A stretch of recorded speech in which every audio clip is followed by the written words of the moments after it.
जय मसीह की। आत्मिक आधार चैनल में आप सबों का स्वागत है।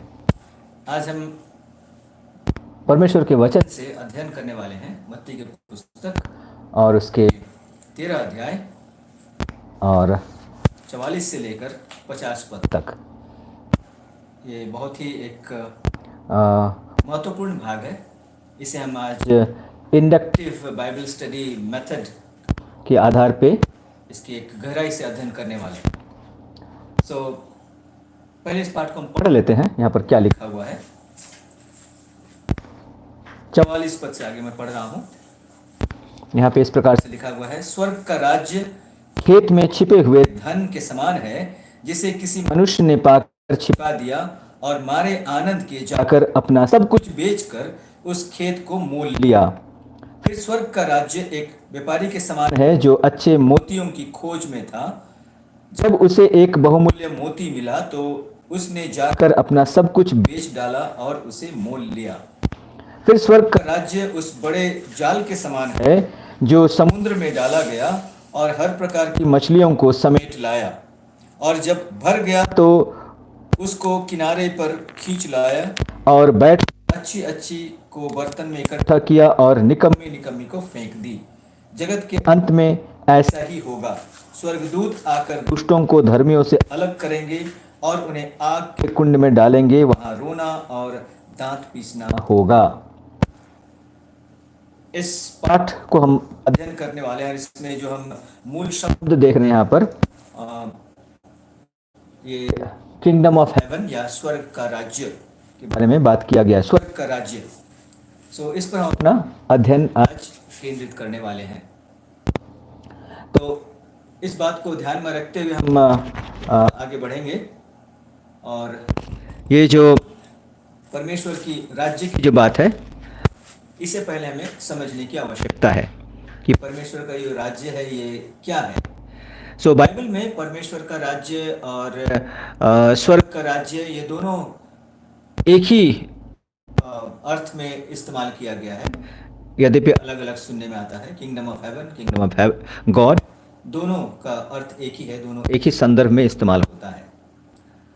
और जब इसके बारे हम सोचते हैं कि ये क्या है, तो इसे समझने के लिए हमें रोमियो की पुस्तक उसके 14 अध्याय के 17 पद को भी देखने की आवश्यकता है, जहाँ इस प्रकार से लिखा हुआ है, परंतु परमेश्वर का राज्य खाना पीना नहीं परंतु धर्म और मेल मिलाप और वह आनंद है जो पवित्र आत्मा से होती है। इस प्रकार की बातों को लेकर हम देखने वाले हैं। और यहाँ जब हम परमेश्वर की राज्य के बारे में बात करते हैं तो ये राज्य परमेश्वर की उस प्रभुत्व को दिखाती है जो कोई एक विशेष स्थान में सीमित नहीं है। परमेश्वर का एक उसका जो अधिकार है, उसके जो नियम है, उन सारी बातों का जहाँ पर वो लागू होता है, पूरा होता है या इस्तेमाल हो रहा है, उसे दर्शाता है परमेश्वर के राज्य जब हम कहते हैं। और जब हम प्रभु यीशु मसीह के बारे में बात करते हैं तो ये हम पाते हैं कि प्रभु यीशु मसीह के माध्यम से वो परमेश्वर का राज्य जो है वो प्रदर्शित हुआ। एक प्रश्न आता है कि परमेश्वर का राज्य कहाँ पर है, किस जगह पर है। इसके विषय में भी हम वचन में हमें मिलता है। लूका की पुस्तक के 17 अध्याय के 20 से लेकर 21 पद को अगर हम देखते हैं, वहाँ पर कुछ बातों को लिखा हुआ है। लूका की पुस्तक उसके 17 अध्याय और 20 से लेकर 21 पद, यहाँ इस प्रकार से लिखा है, जब फरीसियों ने उनसे पूछा कि परमेश्वर का राज्य कब आएगा, तो ये सवाल फरीसियों की ओर से लाया गया, तो उसने उनको उत्तर दिया कि परमेश्वर का राज्य प्रकट रूप से नहीं आता, अर्थात कोई भौगोलिक स्थान में नहीं होने वाला है। फरीसियों ने जब इस सवाल को पूछा, उनका मकसद यही जानने का था कि वो कहाँ आने वाला है, क्योंकि उनके जो विश्वास थे कि जब मसीहा आएगा तो वो फिर उन्हें उनका राज्य वापस करेगा, जैसा दाऊद के काल में शासन काल था उसी तरह के वापस आएगा। तो उसी अपेक्षा से उन्होंने इस प्रश्न को पूछा था और प्रभु यीशु मसीह एकदम स्पष्ट रूप से कह रहे हैं कि ये कोई विशेष स्थान या भौगोलिक स्थान की बात नहीं है। परमेश्वर का राज्य प्रकट रूप से नहीं आता और लोग यह न कहेंगे कि देखो यहाँ है या वहाँ है, क्योंकि देखो परमेश्वर का राज्य तुम्हारे बीच में है। परमेश्वर का राज्य हमारे बीच में है, अर्थात यहाँ पर कोई किसी प्रकार की भौगोलिक स्थान की बात नहीं हो रही है। मत्ती की पुस्तक उसके 6 अध्याय के 10 पद को भी अगर हम देखेंगे तो इससे भी हमें कुछ रोशनी इस पर मिलती है। मत्ती की पुस्तक उसके 6 अध्याय के 10 पद में जब प्रभु यीशु मसीह प्रार्थना के बारे में बताता है और प्रार्थना करना सिखाता है अपने चेलों को, वहाँ 10 पद में ऐसा लिखा है, तेरा राज्य आए, तेरी इच्छा जैसे स्वर्ग में पूरी होती है वैसे पृथ्वी पर भी हो। परमेश्वर का राज्य उसकी इच्छा के साथ जुड़ी हुई है। वो ऐसा जगह है जहाँ उसकी इच्छा कायम होती है, उसकी इच्छा का शासन होता है। तीसरी बात जो हम यूहन्ना के पुस्तक के 15 अध्याय के 19 पद में हम देखते हैं, यूहन्ना के पुस्तक के 15 अध्याय के 19 पद में यहाँ इस प्रकार से लिखा हुआ है,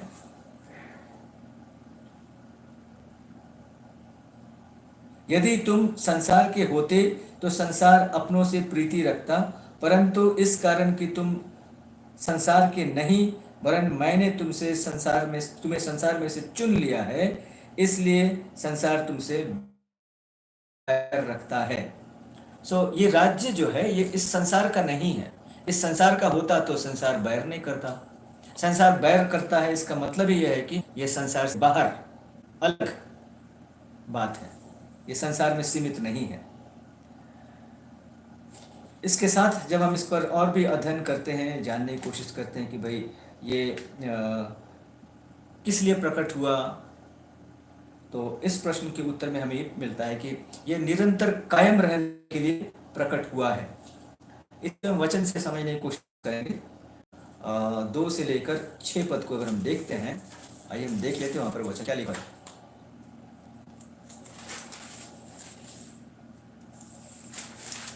का समाचार सुनकर अपने चेलों को उससे यह पूछने भेजा कि क्या आने वाला तू ही है। यूहन्ना को इस समय जेल में डाल दिया गया है और वो भी मसीह की प्रतीक्षा में था, और इसीलिए जब उसे मन में कुछ शंका होने लगी तो ये प्रश्न पूछने के लिए भेजा, क्या आने वाला तू ही है या हम दूसरे की बाट जो है। जवाब में देखिए प्रभु यीशु मसीह ने क्या कहा, सुनते हो और देखते हो वह सब जाकर यूहन्ना से कह दो कि अंधे देखते हैं और लंगड़े चलते फिरते हैं, कोढ़ी शुद्ध किए जाते हैं और बहरे सुनते हैं, मुर्दे और कंगालों को सुसमाचार सुनाया जाता है। यह बात प्रभु यीशु मसीह ने क्यों कहा? यूहन्ना को इस विषय में डाउट हो रहा था, शंका हो रही थी, और इसलिए यूहन्ना ने यह प्रश्न पूछा और इसके जवाब में प्रभु यीशु मसीह ये कह रहे हैं। कहने का तात्पर्य यह है कि जिसकी प्रतीक्षा थी तुम्हें वो प्रकट हुआ है, अर्थात परमेश्वर का राज्य है वो है।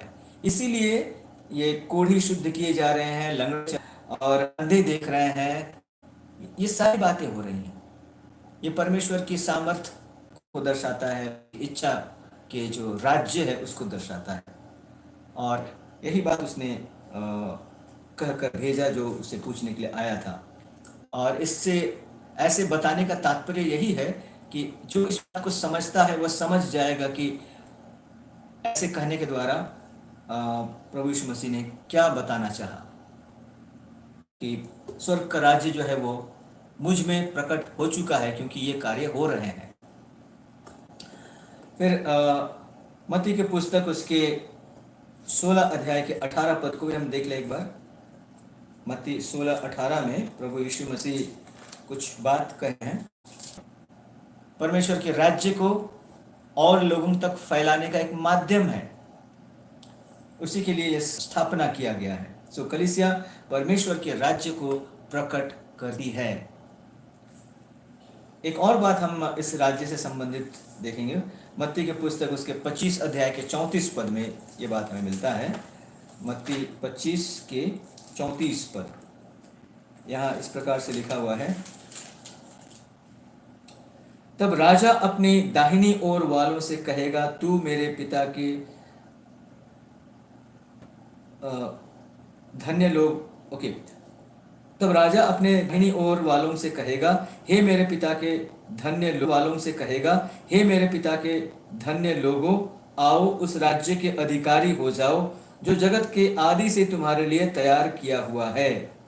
सो अधिकार वाली बात यहाँ पर आती है, इसे अधिकार किया जाता है, इनहेरिट किया जाता है। सो स्वर्गराज एक ऐसा राज्य है, परमेश्वर का राज्य है, जो कुछ नियमों के आधार पे इनहेरिट किया जाता है। और जब एक इनहेरिट करने की जो बात आती है, तो ये एक लीगल प्रोसीजर की बात भी है, एक कानूनी बात भी है, कानूनी रूप से हक वाला होने की आवश्यकता है, तभी जाकर इसे लिया जा सकता, इनहेरिट किया जा सकता है, या फिर इसे अधिकार किया जा सकता है। सो जब हम परमेश्वर की राज्य की बारे बात करते हैं, ये एक वर्तमान की वास्तविकता है, जिसका जो प्रकट हुआ प्रभु यीशु मसीह के द्वारा और उसके कलीसिया के द्वारा, ये सारी बातें आज भी वर्तमान है, ये वास्तविकता है। और इसके साथ साथ ये एक भविष्य की आशा है, बहुत बड़ी आशा है, जिसे लेकर कलीसिया इस दुनिया में आगे बढ़ रही है। और इसके बारे में हम लोग प्रकाशित वाक्य के 21 अध्याय और उसके 1 से लेकर 4 पद को देखेंगे तो हमें कुछ बात स्पष्ट हो जाएगी, मैं क्या करना चाह रहा हूँ यहाँ पर। प्रकाशित वाक्य उसके 21 अध्याय के 1 से लेकर 4 पद, यहाँ ऐसा लिखा हुआ है, फिर मैंने नए आकाश और नई पृथ्वी को देखा, क्योंकि पहला आकाश और पहली पृथ्वी जाती रही और समुद्र भी न रहा। फिर मैंने पवित्र नगर नए यरूशलेम को स्वर्ग पर से परमेश्वर के पास उतरते देखा, और वह उस दुल्हन के समान थी जो अपने पति के लिए सिंगार किए हो। फिर मैंने सिंहासन में से किसी को ऊंचे शब्द से यह कहते हुए सुना कि देख, परमेश्वर का डेरा मनुष्यों के बीच में है, वह उनके साथ डेरा करेगा और वे उसके लोग होंगे, और परमेश्वर आप उनके साथ रहेगा और उनका परमेश्वर होगा। यहाँ पर इस बात को गौर कीजिए, यहाँ लिखा है, अंतिम जो पद है 4 पद, वह उनके साथ डेरा करेगा, उनके बीच में रहेगा, और वे उनके लोग होंगे, और परमेश्वर आप उनके साथ रहेगा और उनका परमेश्वर होगा। और उसके बाद देखिए, जो बहुत ही बड़ी एक आशा, दिलासा और हमारे जो भावना है, उसके लिए बहुत ही महत्वपूर्ण जो बात है वहाँ इसके बाद आता है, और वह उनकी आंखों से सब आंसू पोंछ डालेगा। इस दुनिया में जितने भी अन्याय अत्याचार हो रहे हैं, होने वाले हैं, हर अन्याय अत्याचार जो है मनुष्यों को बहुत सारे दुख संताप से भरे हैं, और उन्हें उनके जीवन में आंसू ही आंसू हैं। और यहाँ पर एक बहुत बड़ी आशा की बात हम देखते हैं, परमेश्वर की राज्य की संपूर्णता में जो आने वाली, जो एक संपूर्णता हम देखने वाले, जिसकी आशा हर विश्वासी लिए हुए है अपने मन में। उस दिन यहाँ लिखा है कि परमेश्वर उनकी आंखों से सब आंसू पोंछ डालेगा। हर प्रकार की जो अन्याय है उसके लिए न्याय मिलेगा, और न शोक, न विलाप, न पीड़ा रहेगी, पहली बातें जाती रही। यह है परमेश्वर की राज्य की जो भविष्य का स्वरूप। आज हम जो इस दुनिया में हैं, कलीसियाई जीवन में होते हैं, विश्वासी जीवन में होते हैं, हम इस संसार में होते हुए भी संसार की हर एक प्रकार की निराशाओं के बीच में भी हम आशावान होकर क्यों जी सकते हैं? क्योंकि हम परमेश्वर के राज्य में हैं, और इस राज्य की वास्तविकता है कि ये हमें एक नई आशा में आगे बढ़ाती है। बहुत सी बातें इस पृथ्वी में ही हमें मिलती है, सीमित रूप से मिलती है, लेकिन इसकी जो असीमित संपूर्णता है वो हमें उस समय मिलेगी जब हम परमेश्वर के उस नए यरूशलेम में प्रवेश करेंगे। जब किंगडम ऑफ हेवन या स्वर्ग के राज्य की बात आती है, ये इसकी एक वर्तमान की पहलू भी है, वर्तमान वास्तविकता है।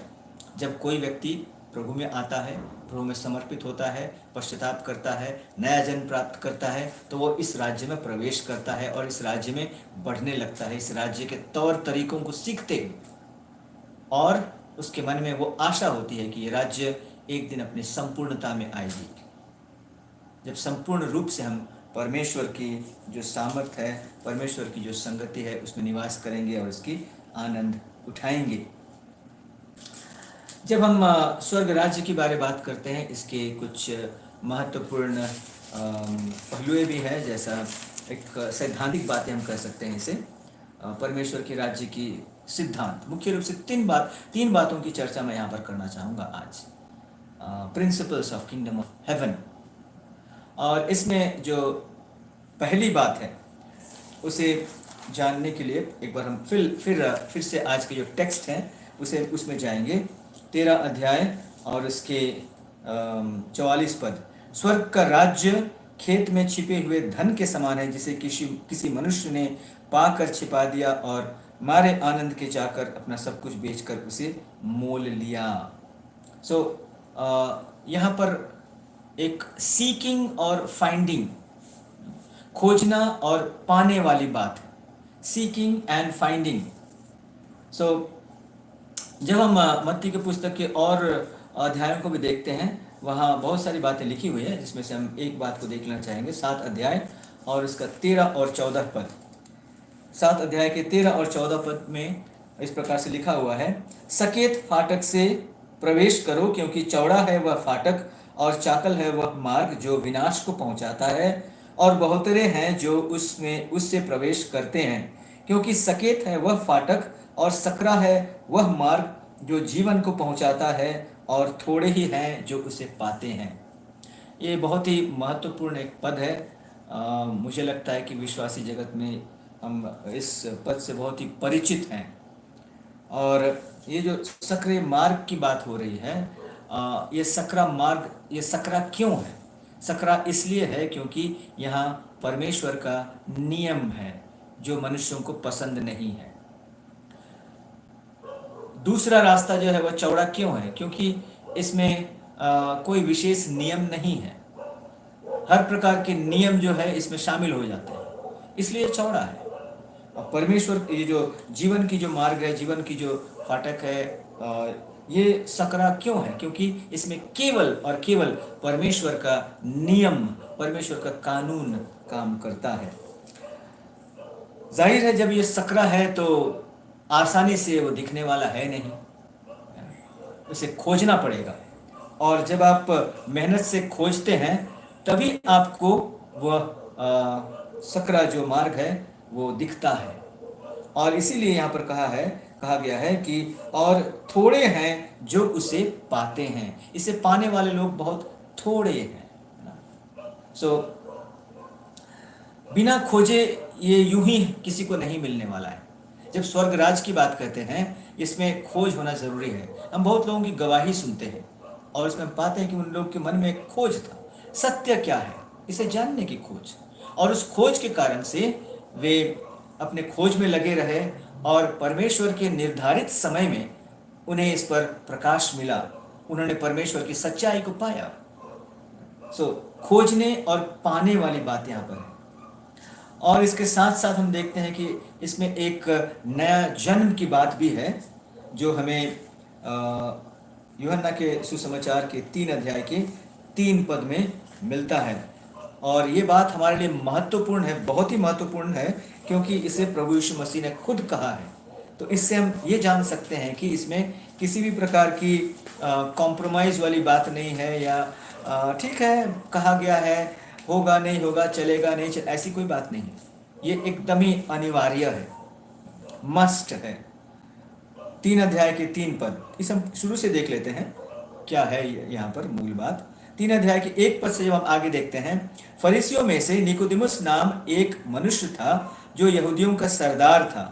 उसने रात को यीशु के पास आकर उससे कहा, हे रब्बी, हम जानते हैं कि तू परमेश्वर की ओर से गुरु होकर आया है, क्योंकि कोई इन चिन्हों को जो तू दिखाता है, यदि परमेश्वर उसके साथ न हो तो नहीं दिखा सकता। यीशु ने उसको उत्तर दिया कि मैं तुझसे सच सच कहता हूं, यदि कोई नए सिरे से न जन्मे तो परमेश्वर का राज्य देख नहीं सकता। बात एकदम स्पष्ट है। परमेश्वर के इस राज्य के लिए नया जन्म होना बहुत ही आवश्यक है, अनिवार्य है। इसके बिना परमेश्वर के राज्य के भागीदार होना असंभव है। खोजने और पाने वाली बात है। जब सत्य की खोज करते हैं और उस पर हमें प्रकाश मिलता है, तब एक निर्णय लेने की बात है, नए जन्म प्राप्त करने की बात है। नए जन्म के विषय में बाइबल एकदम स्पष्ट रूप से कहता है कि अपने पापों से हमें पश्चाताप करना है और मसीह को प्रभु के रूप में, अपने जीवन का मालिक के रूप में स्वीकार करके उसके हाथों में अपने आप को अर्पण कर देना है, और फिर एक नई जीवन जीना है जो हमें परमेश्वर की इच्छा अनुसार जीना पड़ेगा। जिन बातों को वो चाहता है, जिन बातों को वो मान्यता देता है, जो बातें उनकी नज़र में सही है, उन्हें पालन करते हुए आगे बढ़ना, परमेश्वर के अनुरूप एक पवित्र जीवन में आगे बढ़ना। इसके बिना स्वर्ग राज्य की बात नहीं हो सकती हमारे जीवन में। स्वर्ग राज्य में शामिल होने की बात नहीं हो सकती हमारे लिए। और इसमें एक और बात भी हम यूहन्ना की पुस्तक में पाते हैं, जो है इस राज्य को ग्रहण करना और एक पहचान प्राप्त करने की बात आता है। यूहन्ना के सुसमाचार उसके 1 अध्याय और उसके 12 और 13 पद मैं यहाँ पर पढ़ रहा हूँ। यूहन्ना के सुसमाचार उसके 1 अध्याय के 12 और 13 पद को यहाँ पर देखेंगे। यहाँ इस प्रकार से लिखा हुआ है, परंतु जितनों ने उसे ग्रहण किया, उसने उन्हें परमेश्वर के संतान होने का अधिकार दिया। यहाँ पर ग्रहण वाली बात आ रही है। जब हम उस सत्य के प्रकाश को पाकर निर्णय लेते हैं कि आज से मैं अपने जीवन में प्रभु को अब मेरा जीवन दूंगा, मैं उसे अपने जीवन में ग्रहण करूंगा। ग्रहण करने वाली बात, receive, to receive and be recognized वाली बात आ रही है। और यही बात हम 12 पद में पाते हैं, परंतु जितनों ने उसे ग्रहण किया, उसने उन्हें परमेश्वर के संतान होने का अधिकार दिया। रिकग्निशन यहाँ से हो रहा है कि उन्हें संतान होने की एक पहचान प्राप्त हो रही है। तो स्वर्ग राज्य की जब हम बात करते हैं तो इसमें खोजने और पाने वाली बात है। क्यों? होती जिनकी आत्मा सत्य के लिए तरसी है, और फिर नए जन्म के माध्यम से इसमें प्रवेश होता है। और इसके द्वारा हमें क्या होता है, क्या हासिल होता है? हम उसे ग्रहण करते हैं और एक नई पहचान प्राप्त करते हैं। लिखा है, परमेश्वर के संतान होने का अधिकार दिया गया। ये केवल पहचान नहीं है, यह अधिकार कहा गया। और फिर अर्थात उन्हें जो उसके नाम पर विश्वास रखते हैं, वे न तो लहू से, न शरीर की इच्छा से, न मनुष्य की इच्छा से, परंतु परमेश्वर से उत्पन्न हुए हैं। और ये बहुत ही महत्वपूर्ण बात है जब हम स्वर्ग राज्य की बात करते हैं। Seeking and finding. दूसरी जो पहलू है, इसे हम 13 अध्याय में जब आगे पढ़ते हैं 47 से लेकर 50 पद में, वहां पर हमें मिलता है। यहाँ इस तरह से लिखा हुआ है, 13 अध्याय के 47 पद से आगे मैं पढ़ रहा हूं। फिर स्वर्ग का राज्य उस बड़े जाल के समान है जो समुद्र में डाला गया और हर प्रकार की मछलियों को समेट लाया, और जब भर गया तो उसे किनारे पर खींच लाए और बैठकर अच्छी अच्छी तो बर्तनों में इकट्ठा किया और निकम्मी निकम्मी फेंक दी। कलेक्शन एंड सेपरेशन, संग्रह किया जाना और अलग किया जाना, ये एक दूसरी महत्वपूर्ण सिद्धांत है स्वर्ग राज्य की। क्यों अलग किया जाता है? लूका की पुस्तक उसके 14 अध्याय को 14 अध्याय के 34 पद को हम देख लेते हैं। यहाँ प्रभु यीशु मसीह कुछ कह रहे हैं। लूका के 14 अध्याय के 34 पद, यहाँ इस प्रकार से लिखा हुआ है, नमक तो अच्छा है, परंतु यदि नमक का स्वाद बिगड़ जाए तो वह किस वस्तु से स्वादिष्ट किया जाएगा। और इससे पहले प्रभु यीशु मसीह मत्ती के पुस्तक में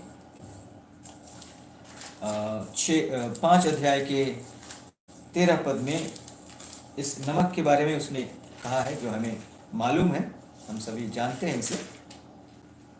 तुम पृथ्वी के नमक हो। उन्होंने ये नहीं कहा कि तुम पृथ्वी के नमक हो सकते हो, तुम पृथ्वी के नमक हो।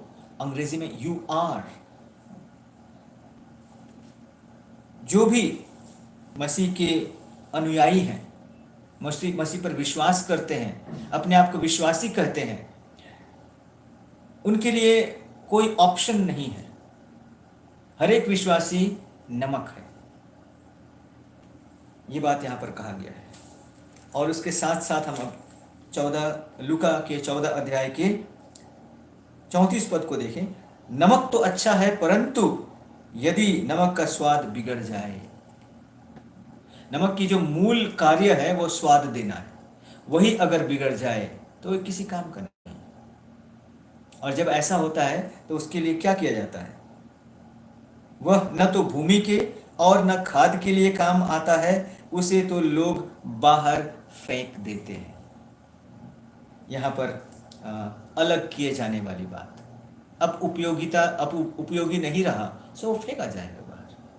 जहाँ तक नमक की बात है, ये बहुत ही स्टेबल एक पदार्थ है जो खराब नहीं होता है। गल सकता है लेकिन खराब नहीं होता है। पानी लगने से गलता है, लेकिन उसका नमकीनपन है वो रहता है। अगर वो खराब हो गया, भारी दूषितपना आ गया है, और इस दूषितपना जो है वो इतना भयानक है कि उसकी जो मूल चरित्र है उसे ही खत्म कर दिया है। अगर हमारे विश्वासी जीवन में भी हम प्रभु को जानने के बाद भी अगर हम अपने गलतियों के कारण उस अवस्था में पहुंचते हैं कि हम किसी काम के नहीं हैं, मसीह के काम के नहीं हैं, परमेश्वर का राज्य के लायक नहीं हैं, तो फिर निश्चय ही ये सेपरेशन वाली बात आती है। अलग किए जाने वाली बात है। और फिर इससे बचने का उपाय क्या है? इससे बचने का भी उपाय है। वचन में हमें इसके बारे में बताया गया है। मत्ती के 24 अध्याय और उसके 12-13 पद में हम पाते हैं इसे, जब प्रभु यीशु मसीह अपने चेलों के साथ में अंत के दिनों के बारे में बात कर रहे थे। यहाँ ऐसा लिखा हुआ है 12 पद में, और अधर्म के बढ़ने से बहुतों का प्रेम ठंडा हो जाएगा। ये बहुतों कौन है? ये वे लोग हैं जो प्रभु यीशु मसीह में विश्वास किए हैं और मसीह के जन होकर चलना शुरू किए हैं। और उनके बारे में कि अधर्म के बढ़ने से बहुतों का प्रेम ठंडा हो जाएगा, परंतु जो अंत तक धीरज धरे रहेंगे उसी का उद्धार होगा। यह बात एकदम ही स्पष्ट है। इससे बचने का उपाय है।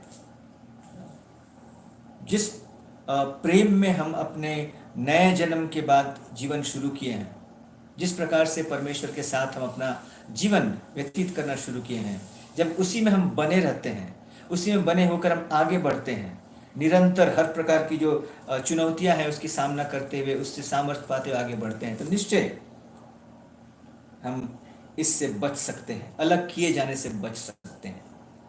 क्योंकि तब हम हमारी जो नए जन्म हुई, नए सृष्टि जो हम बने, उसके उद्देश्य अनुरूप हम जीने लगते हैं।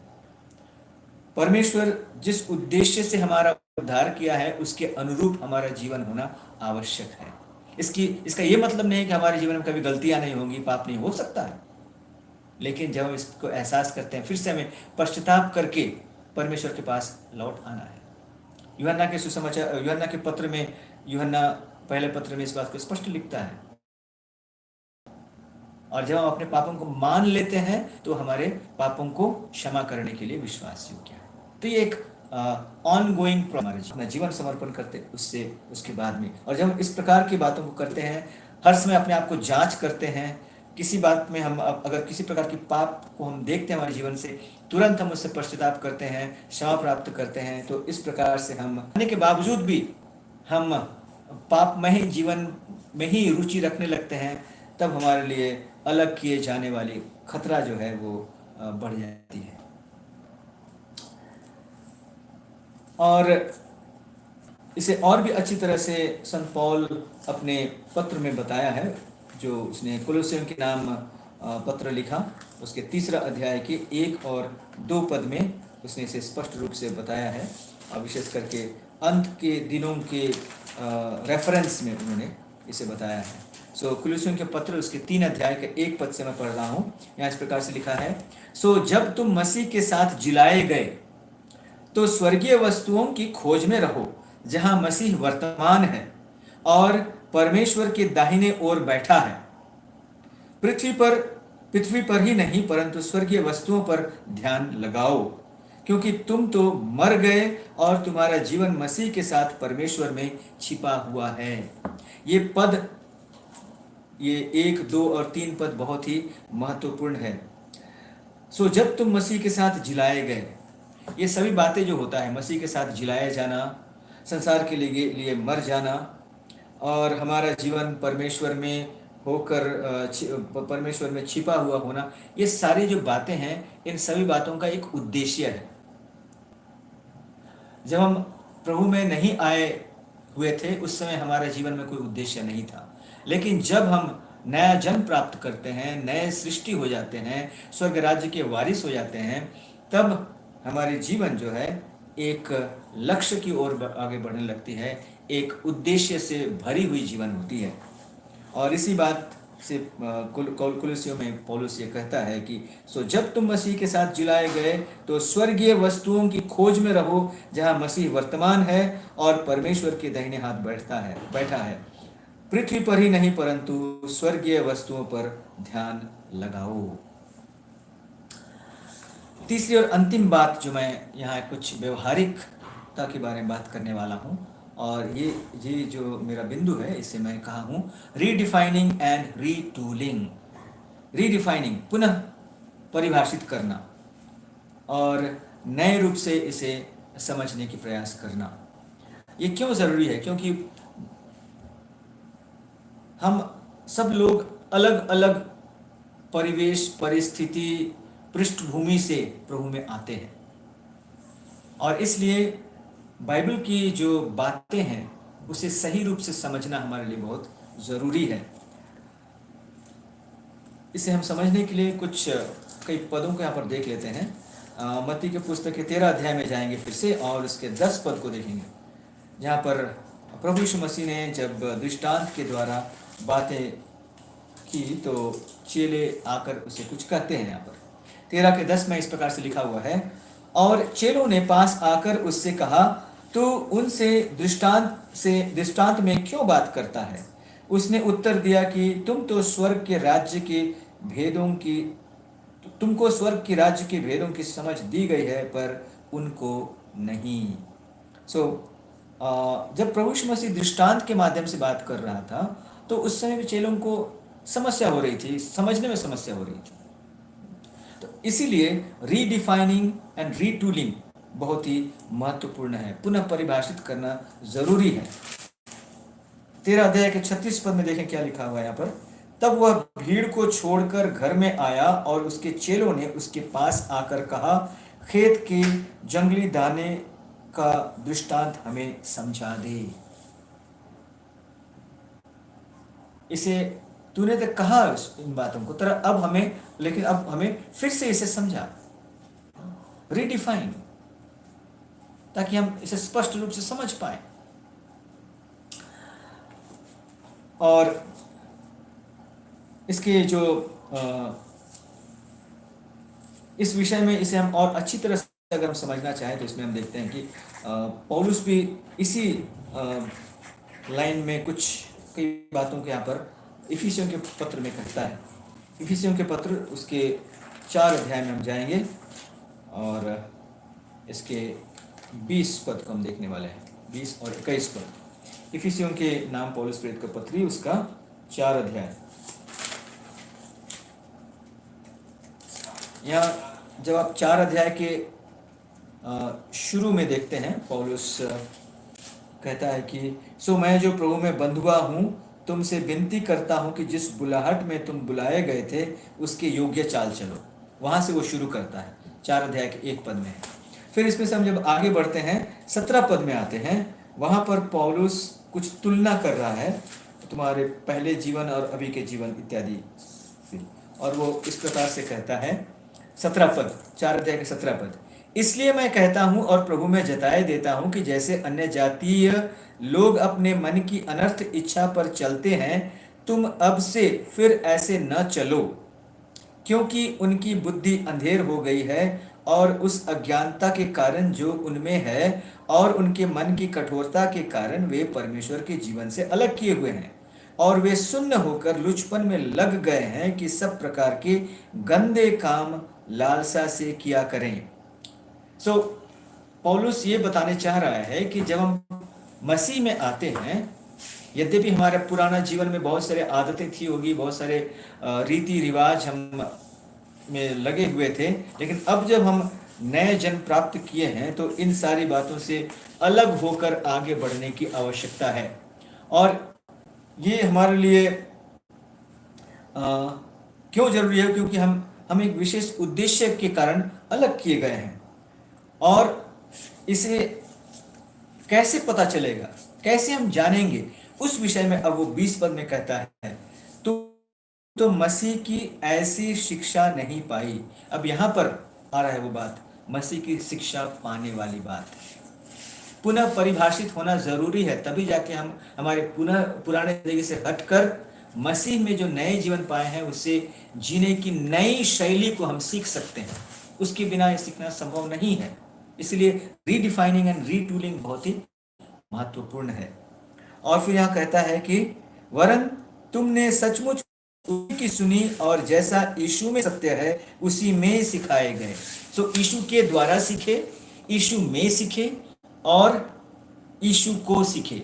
3 बातों को पौलुस यहाँ पर कह रहा है। और जब हम प्रभु यीशु मसीह सीखने, इसका संदर्भ प्रभु यीशु मसीह खुद है। जब तक हमारा हम उसे नहीं सीख सकते हैं, और इसे सिखाने का कार्य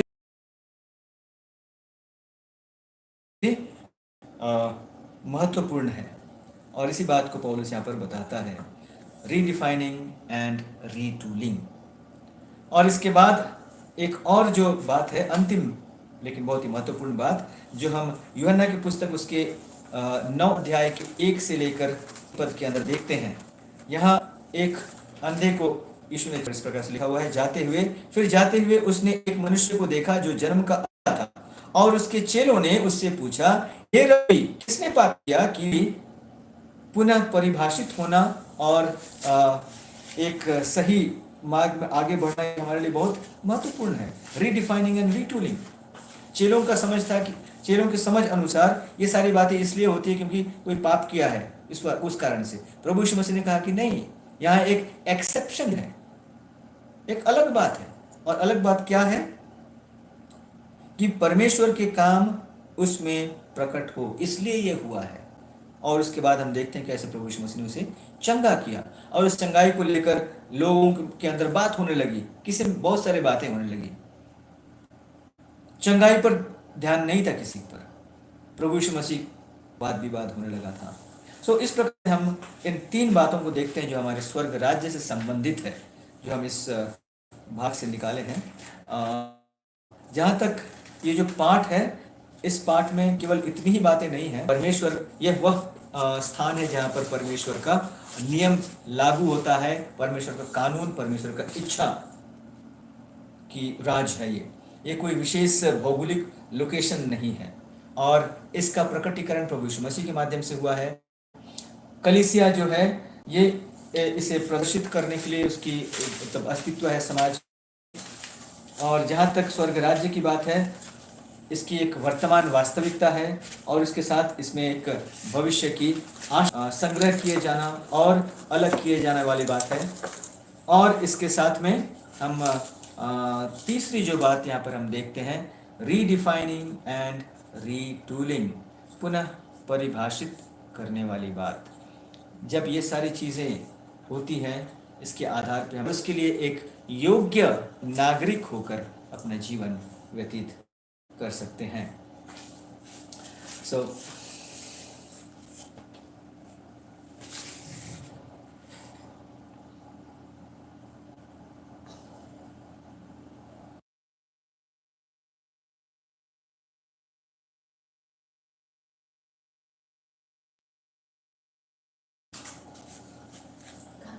ओके, सुमित नेपालीज्यू या नेपालबाट हेरिरहनु भएको छ, तपाईँलाई यसमा स्वागत छ।